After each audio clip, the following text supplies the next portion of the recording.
बहुत समय पहले राजस्थान के एक छोटे से गांव में गोपाल नाम का किसान रहता था। उसके पिता भी किसान थे और खेती ही उनका एकमात्र सहारा थी।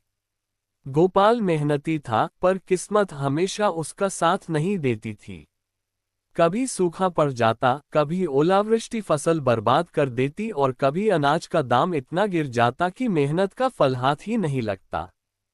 फिर भी गोपाल हार मानने वालों में से नहीं था।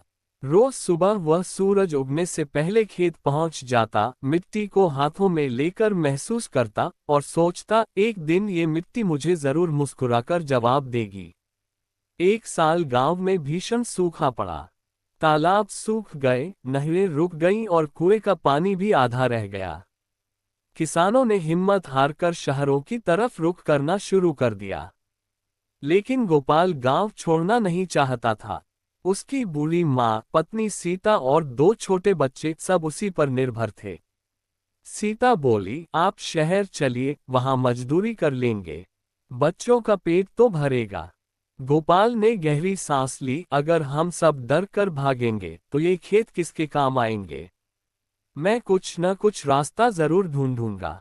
उसने अपने बचपन के गुरु मास्टर हरिनारायण से सलाह ली।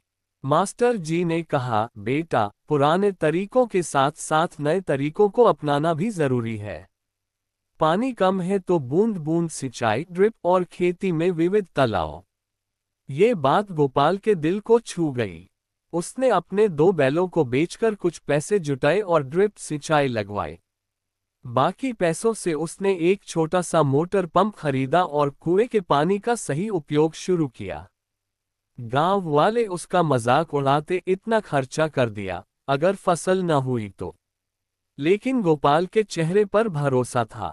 इस बार उसने पारंपरिक गेहूं चने के साथ सब्जियां भी उगाईं, टमाटर, मिर्च और भिंडी। ड्रिप से पानी सीधा जड़ों तक पहुंचता, इसलिए कम पानी में ज्यादा नतीजा मिलने लगा। धीरे धीरे पौधे मजबूत होने लगे। गोपाल रोज खेत में बैठकर पौधों से बातें करता, जैसे उन्हें हिम्मत दे रहा हो। कुछ महीनों बाद जब फसल तैयार हुई तो गांव वाले हैरान रह गए। जहां बाकी खेत बंजर थे, वहीं गोपाल के खेत में हरियाली लहरा रही थी। शहर के व्यापारी खुद उसके खेत पर आए और अच्छी कीमत देकर सब्जियां खरीद कर ले गए। घर में पहली बार इतने पैसे आए कि गोपाल ने मां के इलाज और बच्चों की पढ़ाई का खर्च आराम से निकाल लिया। जिंदगी खेत की तरह है। समय